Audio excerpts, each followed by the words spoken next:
I'm Danielle Royston, and this is Telco in 20.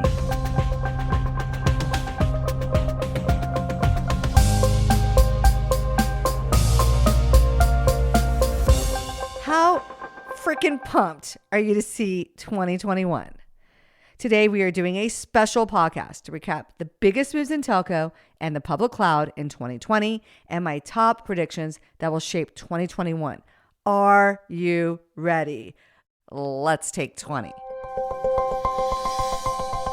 Here are the three big things that happened. First, COVID. I can't think of one person that isn't happy as a clam to see 2020 in their rearview mirror. The best thing about COVID is that the virus helped propel telco towards the public cloud. It wasn't just telco. It happened in all industries, from the biggest companies to mom and pop restaurants who suddenly had to go virtual overnight. The virus has been a big wake-up call. Global data says 93% of IT decision makers are accelerating their cloud adoption plans as a result of the pandemic. I know of a few telcos that were still using, wait for it, hand stamps and paper POs to do business in 2019. But I bet that's a thing of the past as they adopt working from home, Zoom, DocuSign, and Salesforce, all using the power of the public cloud. I, for one, gladly welcome the long overdue change coming to our industry. Because once you start living in a world where everything can be done from your phone or from home, you do not want to go back to the old way of working. So embrace it. And what that means is your organization is going to have to embrace the public cloud. The second biggest thing that happened, Microsoft's Azure for Operators announcement. On our last episode, we talked with Yusuf Khalidi, one of the founders of Azure and corporate vice president for Azure for Operators. If you haven't listened to that episode, go check it out. In our interview, Yusuf swears Microsoft doesn't want to compete with telcos. They want to partner with them and provide the software and ecosystem to help you cut costs and improve your revenue. Let's see if Azure can put their money where their mouth is and deliver some great stuff to telco. Go Azure! But let's get real. Not everyone is running to sign up with Azure just yet. The third big thing that happened was lots of big partnerships were signed between telcos and the BFCs in the past year. Examples like Orange with Google, Vodacom with AWS, and the Vodafone Analytics deal with Google. This means the big tier ones and groups are starting to make their move towards the public cloud. While most have been generic partnerships or resale deals, I'm keeping my eye on Deutsche Telekom, who's trying to move 60% of their applications to the public cloud with AWS and Azure, saving triple-digit million euros annually. Annually. Wow. They just might be onto a really big idea. But it's time to say adios to 2020 and look forward to 2021. What do I think is coming? Let's talk about my top 3 predictions. For 2021, my advice to all telcos is be the firstest with the mostest when it comes to the public cloud. No one got first place by watching what everyone else was doing. And no one got first place taking the easy road. You have to work harder than everyone else. And you have to take calculated risks to experiment and try new things that no one else is doing. Boldness like we saw in 1981, 40 years ago. In 1981, so many things happened. Things like the first IBM PC, the first wireless network, you guessed it, 1G, debuted in a big way. MTV launched with the video by the Buggles, Video Killed the Radio Star, declaring even 40 years ago, data would win over voice. And a video game with a lead female character came out, which is one of the best video games of all time. I'm talking about Miss Pac-Man. But something really important was about to happen. The internet, as we know it, was about to be launched. ARPANET, the precursor to the internet, was going to move to the TCP/IP protocol. That was a huge transition. Everything would have to be rewritten for the new protocol.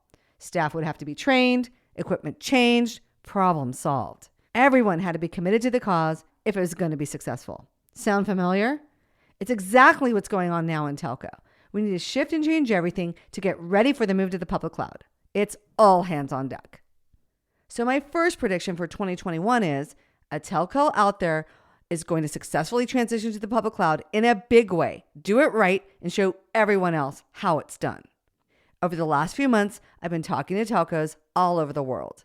Big, small, Africa, South America, Europe, even a couple of island nations. And the movement to the public cloud is a real thing. CIOs and CTOs I talk to are starting to inventory their applications, make plans, and start moving. The companies that do that and don't just lift and shift, but really embrace the software of the public cloud will see a 50% savings on their IT costs. It's easy to move the easy stuff, but I'll be watching for the real technologists, the badasses of telco that take some of the oldest, suckiest, super unsexy legacy applications and refactor them for the public cloud for 90% savings. The teams that come out on the other side of that experience will be unstoppable. My second prediction for 2021 is there will be teams that do it completely wrong because they are too fearful to really change. So they will take baby steps and it will be their downfall. It will be super exciting to see the winners, but there will inevitably be some losers. These are the teams that think public cloud is a place, and by virtue of simply running on a public cloud, you get all the benefits. Or that being in a Kubernetes container constitutes what it means to be cloud native. I feel sorry for how wrong these people are. While we may not see the failure immediately, it will be the things that they do, or maybe more correctly, not do in the year 2021 that will really hurt them down the road. They will be the losers. Here are the signs that you might be on the wrong track. 1. Your plan is to just lift and shift, and you don't plan to refactor your applications. 2. You're not using any cloud databases, and instead continue to sign expensive Oracle license deals to use Oracle in the public cloud. 3. Maybe you're trying to avoid vendor lock-in, or you ask your vendors if they are cloud agnostic, and you think that this is a good goal to have. And finally, you say out loud to other people that the public cloud is more expensive, or you think it's cheaper to run on-premise in a private cloud. Don't be that telco. Do the work. Don't just lift and shift. Refactor your applications.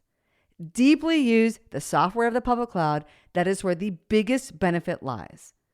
And watch the millions of dollars of savings and the new revenue opportunities create a business reality you never thought was possible.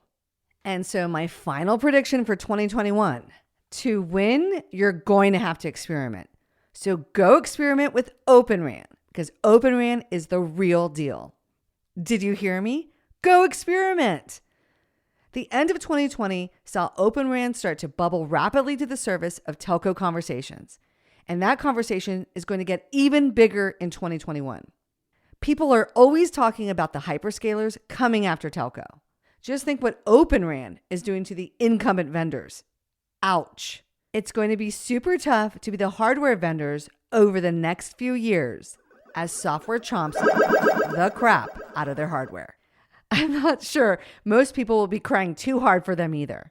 The Rakuten claim that operators can reduce CapEx by 40% with its telco-in-a-box network can't be ignored. It's too big of an idea. So I say, give it a go. Start to experiment with it because it's ready for prime time. The big guys are already doing it. For example, Vodafone announced it will be deploying OpenRAN technology at 2,600 mobile sites across Wales and the southwest of England. So be on the lookout. In 2021, OpenRAN is gonna be huge. So there you have it, my predictions for the coming year. I can't wait for next year when I can look back and see how awesome I did. We have a special year-end Telco in 20 takeaway. I have 20 seconds to tell you something you need to know. During Andy Jassy's keynote at AWS reInvent, he reminded leaders to set aggressive top-down goals if you want to make a move to the public cloud. You know who sets aggressive top-down goals? My hero, Elon friggin' Musk. Well, we're over here in telco wondering if we should use the public cloud or not. Elon Musk is knocking the socks off his mission to Mars. 10, 9. Remember back in 2016 when he said humans would be on Mars in 10 years? It's now 2020, and right on schedule, he thinks humans will be on Mars in 6 years, maybe 4. Holy cow. Liftoff of the Falcon 9 and Crew Dragon. Go NASA, go SpaceX, Godspeed, Bob and Doug. Let's talk about what that guy did this year. First private company to send humans to the space station and back. How about the fact that he completed 13 Starlink missions, deploying low Earth orbit satellites to rural areas? He launched the public beta of Starlink. They had their 100th successful flight of a Falcon rocket, and he flew his BFR, now known as Starship, up past 40,000 feet to the edge of space. By the time humans are landing on Mars, do you think most of telco will be in the public cloud by then? Or will we be still clutching our servers like cavemen? Personally, I like to use this time of year to write down what I accomplished and what I'm going to do in 2021. I have big plans. Do you? What are you going to do in the new year? I hope your answer is move everything you can to the public cloud. Whatever it is, tell me about it. DM me on Twitter at TelcoDR or WhatsApp me at 925-TELCO-DR. And if your plans include something cool and cloudy, raise your hand as a potential podcast guest. In the meantime, don't forget to hit that subscribe button, share our podcast with your colleagues, and if you liked what you heard, leave us a review. Let's connect on LinkedIn and sign up for our email newsletter at telcodr.com. I wish you a very happy, unbelievably prosperous, and of course, super healthy new year. And as always,